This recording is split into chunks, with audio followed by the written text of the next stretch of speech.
നമ്മൾ കഴിഞ്ഞ ലക്കത്തിൽ പറഞ്ഞു നിർത്തിയത് നമ്മൾ തന്നെയാണ് ഈശ്വരൻ എന്നാണ്. അങ്ങനെയാണെങ്കിൽ എന്തിനാണ് ഇത്രയധികം ദേവതാ സങ്കല്പങ്ങൾ? എത്ര ദേവന്മാരും ദേവിമാരുമാണ് നമ്മുടെ ഭാരതീയ സങ്കല്പത്തിലുള്ളത്? ഈശ്വരൻ എന്നുള്ളത് പ്രധാനമായിട്ട് ഒന്ന് തന്നെയുള്ളൂ. കാരണം അതൊരു ശക്തി തന്നെയാണ്. അത് നമ്മൾ കഴിഞ്ഞ തവണ നമ്മൾ പറയുകയും ചെയ്തു. പക്ഷേ ഈശ്വരൻ എന്നുള്ള ശക്തിക്ക് ഓരോ സമയത്തും ഓരോ തരത്തിലുള്ള സ്വഭാവങ്ങളുണ്ട്, ഓരോ ആവശ്യങ്ങളുണ്ട്. ഈ ആവശ്യം അനുസരിച്ചിട്ടാണ് നമ്മൾ ഇതിനെ മുഴുവൻ ക്രമീകരിച്ചിട്ടുള്ളത്. ഏത് തരത്തിലാണ് വേണ്ടത് അത് തന്നെ ആരംഭിക്കുന്ന ഒരു പക്ഷേ നമ്മുടെ ആവശ്യത്തിൽ നിന്നാണ്. നമ്മുടെ പ്രധാനപ്പെട്ട ആവശ്യം എന്താണ്? നമുക്ക് ഒരു മനുഷ്യന് അല്ലെങ്കിൽ ഒരു ജീവിക്ക് ജീവിക്കാൻ വേണ്ട പ്രധാനപ്പെട്ട ആവശ്യങ്ങൾ എന്താണ്? ഒന്ന് വരുന്നുണ്ട്, നമുക്ക് ക്രിയേറ്റിവിറ്റി ഉണ്ടാവണം, അല്ലെങ്കിൽ ലക്ഷ്യമുണ്ടാവണം, എന്തെങ്കിലും ആഗ്രഹം ഉണ്ടാവണം. നമുക്കറിയാം ത്രിമൂർത്തികളായിട്ട് നമ്മുടെയൊക്കെ ഭാരതീയ സങ്കല്പത്തിൽ അല്ലെങ്കിൽ ഹിന്ദു പുരാണത്തിൽ ഏറ്റവും പ്രധാനപ്പെട്ട 3 ഈശ്വരന്മാരെ പറയുന്നത് ത്രിമൂർത്തികൾ, അതായത് ബ്രഹ്മ, വിഷ്ണു, മഹേശ്വരന്മാരാണ്. അതിൽ ബ്രഹ്മാവ് എന്ന് പറയുന്നത് ക്രിയേറ്റർ ആണെന്നാണ് പറയുക. കാരണം സൃഷ്ടികർത്താവ്. അദ്ദേഹത്തിൻ്റെയൊക്കെ ഒരു ഫോട്ടോ കണ്ടാൽ നമുക്കറിയാം 4 ഭാഗത്തേക്കും തലയുള്ള ഒരു ഈശ്വരനാണ് അദ്ദേഹം. അദ്ദേഹം ക്രിയേറ്റർ എന്ന് പറഞ്ഞാൽ നമുക്കറിയാം 4 ഭാഗത്തേക്ക് നമ്മൾ ഒബ്സർവ് ചെയ്യുമ്പോൾ നമുക്ക് അതിൽ നിന്ന് കിട്ടുന്ന ആശയം അനുസരിച്ചിട്ട് വേണം കാര്യങ്ങൾ ചിന്തിക്കാൻ വേണ്ടി.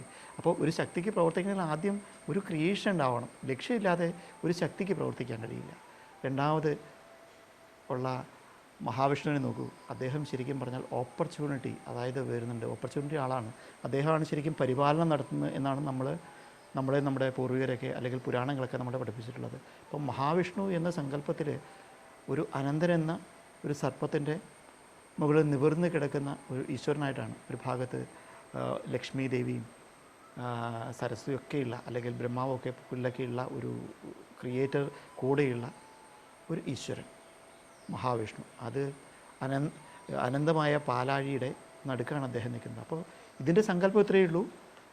ഈ പ്രപഞ്ചത്തിലെ അതിഗംഭീരമായിട്ടുള്ള ഓപ്പർച്യൂണിറ്റികൾ, ഈ ഓപ്പർച്യൂണിറ്റി ഉണ്ടെങ്കിൽ, ഈ നമുക്കതിനകത്ത് ക്രിയേറ്റിവിറ്റി ഉണ്ടെങ്കിൽ, മൂന്നാമത് നമുക്ക് വേണ്ട എന്താ? ശക്തിയാണ്, പവറാണ്. അപ്പോൾ അവിടെയാണ് ഈ പറഞ്ഞ ത്രിമൂർത്തികളിലെ ഏറ്റവും പ്രധാനപ്പെട്ട മഹാദേവനെന്ന് നമ്മൾ പ്രാർത്ഥിക്കുന്ന ശിവൻ്റെ ഒരു പ്രാധാന്യം വരിക. കാരണം അത് ശരിക്കും ശക്തിയുടെ ഈശ്വരനായിട്ടാണ്, പവർ നൽകുന്ന ഈശ്വരനായിട്ട് കണക്കാക്കുക. അപ്പോൾ ശരിക്കും ഈശ്വരന്മാരെ നമ്മൾ ഓരോ ആവശ്യത്തിനായിട്ട് അല്ലെങ്കിൽ ഓരോ രീതിയിലേക്കായിട്ട് നമ്മൾ മാറ്റുക എന്നുള്ളതാണ്. ഇങ്ങനെ പ്രധാനപ്പെട്ട ഈശ്വരന്മാരുണ്ടെങ്കിൽ അതുപോലെ തന്നെ ഓരോ സാഹചര്യത്തിനനുസരിച്ചിട്ടുള്ള ഇമ്പോർട്ടൻ്റ് ആയിട്ടുള്ള ആവശ്യങ്ങൾക്ക് നമ്മൾ ഈശ്വരന്മാർക്ക് അവരുടേതായിട്ടുള്ള ഒരു പ്രാധാന്യം നൽകുകയാണ് ഭാരതീയ സങ്കല്പത്തിൽ ചെയ്തിട്ടുള്ളത്. ദൈനംദിന ജീവിതമായിട്ട് ബന്ധപ്പെട്ട് നോക്കിയാൽ നമ്മൾ തന്നെ ദിവസവും നമ്മളിൽ തന്നെ ഈ ത്രിമൂർത്തികൾ സംഭവിക്കുന്നു, അല്ലേ? തീർച്ചയായും. ഒരു ബിസിനസ്സുകാരനാണെങ്കിലും അങ്ങനെ കണക്ട് ചെയ്യാൻ പറ്റുമോ നമുക്ക്? ഈ ത്രിമൂർത്തികളുടെ പ്രവർത്തനത്തിൽ തന്നെ വരുന്നുണ്ട്. ത്രിമൂർത്തികളുടെ പ്രവർത്തനത്തിൽ തന്നെ വിവിധങ്ങളായിട്ടുള്ള ഈശ്വരന്മാരുടെ സഹായം കൂടെ വരുന്ന തരത്തിലാണ് ഒരു പക്ഷേ ഇതിനെ ക്രമപ്പെടുത്തിയിട്ടുള്ളതെന്ന് നമുക്ക് ചിന്തിക്കേണ്ടി വരും. നമുക്കിപ്പോൾ ഒരു ക്രിയേറ്റർ എന്ന് പറയുന്ന ബ്രഹ്മാവിൻ്റെ ഒരു ഭാഗം നമ്മൾ ചിന്തിക്കാം. ബ്രഹ്മാവിൻ്റെ ഭാഗത്ത് നമ്മളൊരു ക്രിയേറ്റിവിറ്റി, ഒരു ക്രിയേഷൻ നമുക്ക് വരുമ്പോൾ അവിടെ നമുക്ക് ഏറ്റവും പ്രധാനപ്പെട്ട ഒരു ഈശ്വരനായിട്ട് നമുക്ക് വരുന്ന ഒന്നാണ് മഹാഗണപതി. നമുക്കെല്ലാവർക്കും അറിയാം, നമ്മൾ ഏറ്റവും കൂടുതൽ പ്രാർത്ഥിക്കുന്ന ഒരു ഈശ്വരനാണ് ഗണപതി. ഗണപതിയെ നമ്മൾ പ്രാർത്ഥിക്കുമ്പോൾ അറിയാം, നമ്മൾ ഏത് കാര്യത്തിനും ആദ്യം പ്രാർത്ഥിക്കുന്ന ഒരു ഈശ്വരനായിട്ടാണ് ഗണപതിയെ വെച്ചിട്ടുള്ളത്. നമുക്ക് വിഘ്നങ്ങളുണ്ടാവരുത്, കാരണം വിഘ്നേശ്വരനായിട്ടാണ്. ഒന്നിനും വിഘ്നങ്ങളുണ്ടാവരുത്. ഏത് തുടങ്ങുമ്പോഴും നമ്മൾ ഗണപതിയെ പ്രാർത്ഥിച്ച് മാത്രമേ തുടങ്ങാവുള്ളൂ എന്നൊക്കെ നമ്മളെ പഠിപ്പിച്ചിട്ടുണ്ട്. ഈ ഗണപതിയുടെ രൂപം തന്നെ ഒന്ന് ആലോചിച്ച് നോക്കണം. അതായത് മനുഷ്യ ശരീരത്ത് ആന തലയുള്ള ഒരു ഈശ്വരനാണ് ഗണപതി. ഈ ഗണപതി നമുക്കൊന്ന് ആലോചിച്ച് നോക്കൂ. കാരണം മനുഷ്യൻ്റെ ശരീരത്ത് മുകളിൽ ഗണപതി, ആനയുടെ ഒരു തല വച്ചിട്ടുള്ള ഒരു രൂപം സ്വാഭാവികമായിട്ടും ഒരു എന്താ പറയുക, ഒരു കോമൺ സെൻസിലുള്ള ഒരാൾക്ക് പോലും ചിന്തിക്കാൻ കഴിയാത്തൊരു കാര്യമാണ്. ഈശ്വരനാകുമ്പോൾ അങ്ങനെ ആവാം, അല്ലെങ്കിൽ അത് അങ്ങനെ പാടുള്ളൂ എന്ന് സങ്കല്പിച്ചുകൊണ്ട് നമുക്കത് അംഗീകരിക്കാം എന്നൊഴിവാക്കിയാൽ, ഇതിനെ നമുക്ക് വേറൊരു ഭാഗത്തോടെ ഒന്ന് ചിന്തിച്ച് നോക്കൂ. അതായത് ഒരുപക്ഷെ ഈ ഗണപതിയുടെ രൂപം വരച്ച ഒരു ആർട്ടിസ്റ്റ് അദ്ദേഹം കൺസീവ് ചെയ്ത രീതിയിലുണ്ടായിട്ടുള്ള വ്യത്യാസം ഉണ്ടായെങ്കിലോ ഒരുപക്ഷെ. അതായത് ആനത്തലയുള്ള ഈശ്വരൻ എന്നുള്ള സങ്കല്പത്തിൽ ചിന്തിച്ചപ്പോൾ അത് ആനയുടെ തലയായി മാറിയതായിക്കൂടെ? കാരണം ഒരു ഈശ്വരൻ, അതായത് ഏറ്റവും ബുദ്ധിമാനായിട്ടുള്ള ഒരു ഈശ്വരനാണ് ഗണപതി. ആ ഗണപതി കാരണം നമുക്ക് എന്ത് ക്രിയേഷൻ വേണമെങ്കിലും, എന്ത് കാര്യങ്ങൾ ചെയ്യണമെങ്കിലും, എന്ത് പുതിയ ഓപ്പർച്യൂണിറ്റിയെ പറ്റി നമുക്ക് ആലോചിക്കണമെങ്കിലും നമുക്ക് ബുദ്ധിപരമായിട്ടുള്ള ഒരു തീരുമാനം വേണം, അല്ലെങ്കിൽ ബുദ്ധിപരമായിട്ടുള്ള ഒരു ചിന്ത ഉണ്ടാവണം. അതൊരു പക്ഷേ നമ്മുടെ ഉള്ളിൽ നിന്നാവാം, നമ്മളെ പുറമേ നിന്ന് സഹായിക്കുന്നവരാവാം. നമ്മൾ ഈശ്വരനെ പ്രാർത്ഥിക്കുന്ന രീതിയിലും അതിൻ്റേതായിട്ടുള്ള രീതികളുണ്ട്. നമ്മൾ എന്താണ് നമ്മളൊരു ഈശ്വരനെ പോയി പ്രാർത്ഥിക്കേണ്ടത്? നമ്മൾ ഒരു ഗണപതി ക്ഷേത്രത്തിൽ പോയി നമ്മൾ പ്രാർത്ഥിക്കുന്നു, ഈശ്വരനെ നമ്മൾ പ്രാർത്ഥിക്കുന്നു. എന്താണ് നമ്മൾ പ്രാർത്ഥിക്കേണ്ടത്? നമ്മുടെ ബുദ്ധി വളരണം, അല്ലെങ്കിൽ നമുക്കതിന് നല്ല ചിന്തകളുണ്ടാവണം എന്ന് നമുക്ക് പ്രാർത്ഥിക്കാം. അല്ലെങ്കിൽ നല്ല ബുദ്ധിയുള്ള ആരുടെയെങ്കിലും സഹായം എനിക്കിതിൽ ലഭിക്കണം. ഇത്തരത്തിൽ രണ്ട് തരത്തിൽ, ഒന്നുകിൽ നമുക്ക് സഹായം ലഭിക്കാൻ, അല്ലെങ്കിൽ നമ്മൾ സ്വയം ശക്തനാവാൻ വേണ്ടി പ്രാർത്ഥിക്കാം. ഇതേ ഗണപതിയെ തന്നെ നമ്മൾ ചിന്തിക്കുമെന്ന് ആലോചിച്ച് നോക്കും. ഈ ഗണപതിയുടെ വാഹനം രൂപീകരിച്ചിട്ടുള്ളത്, അതായത് ഇത്ര വലിയ ഗണപതിയുടെ വാഹനം എന്നുള്ളത് ഒരു ചെറിയ മൂഷികനാണ്, ഒരു എലിയാണ്. എങ്ങനെയാണ് ഇത്രയും വലിയൊരു ഈശ്വരൻ ഇത്രയും ചെറിയ ഒരു എലിയുടെ പുറത്ത് യാത്ര ചെയ്യുക? ഒരിക്കലും സാധ്യമല്ല. എന്താണ് ഇപ്പോൾ വാഹനം എന്നുള്ളത് കൊണ്ട് നമ്മുടെ പൗരാണികർ അല്ലെങ്കിൽ നമ്മുടെ പൂർവികർ എന്താണ് അവിടെ ചിന്തിച്ച് വച്ചിട്ടുണ്ടെന്ന് ചിന്തിക്കുന്നത്? വാഹനം എന്നത് കാഴ്ചപ്പാടാണ്. എങ്ങനെയാണ് ഈ ഈശ്വരൻ്റെ കഴിവിനെ നമ്മൾ കണക്കാക്കേണ്ടത്? അതിൻ്റെ ഒരു എന്താ പറയുക, അതിലേക്കുള്ള ഒരു മാർഗദർശിയാണ് ഈ വാഹനം എന്ന സങ്കല്പം. മൂഷികൻ, നമുക്കറിയാം എന്താണ് ഒരു മൂഷികൻ. മൂഷികൻ എവിടെയും തുരന്നു കയറി പോകുന്ന ഒരു ജീവിയാണ്. ഏത് സാഹചര്യത്തിലും എവിടെയും തുരന്നു കയറി പോകാനുള്ള, വളരെ ഡീപ്പായി കയറി പോകാനുള്ള ഒരു പ്രത്യേക കഴിവുള്ള ഒരു ജീവിയാണ് മൂഷികൻ. ഇതേ വാഹനമാണ് ഗണപതിക്കുള്ളത്. ഗണപതി എന്നുള്ള വെച്ചാൽ അതിബുദ്ധിമാനായിട്ടുള്ള ഒരു ഈശ്വരനാണ്. ഏത് വിഷയത്തെപ്പറ്റിയും ഏത് വിഷയത്തിനും പരിഹാരം തരാൻ കഴിയുന്ന ഈശ്വരനാണ്. ആ ഈശ്വരൻ നമ്മുടെ ഉള്ളിൽ തന്നെയുണ്ട്, അല്ലെങ്കിൽ നമ്മുടെ കൂടെയുള്ള ആളുകളിലുണ്ട്. നമ്മൾ പ്രാർത്ഥിക്കുമ്പോൾ, ആ ഈശ്വരനെ നമ്മൾ പ്രാർത്ഥിക്കുമ്പോൾ അതേപടി ആ മൂഷിക സ്വഭാവത്തോടു കൂടി ഏറ്റവും ഡീപ്പായി ഉള്ളിലേക്ക് കടന്ന് ആ വിഷയത്തിനകത്ത് നിന്ന് നമുക്ക് പ്രവർത്തിക്കാൻ കഴിയുക, അതിനുള്ള ഓപ്പർച്യൂണിറ്റി എത്തിക്കാൻ കഴിയുക.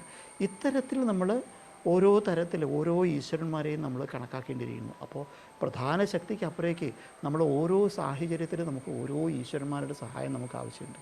അല്ലെങ്കിൽ ഓരോ സമയത്തും ഓരോ ഈശ്വരന്മാരുടെ സ്വഭാവം ആയി മാറേണ്ട ആവശ്യം നമുക്കുണ്ട്. അതിനനുസരിച്ചാണ് നമ്മുടെ പ്രവർത്തനങ്ങൾ നമുക്ക് കൂടുതൽ ക്രമപ്പെടുത്താനും ഗുണപരമായി ചെയ്യാനും കഴിയുക എന്ന് ഞാൻ വിശ്വസിക്കുന്നു.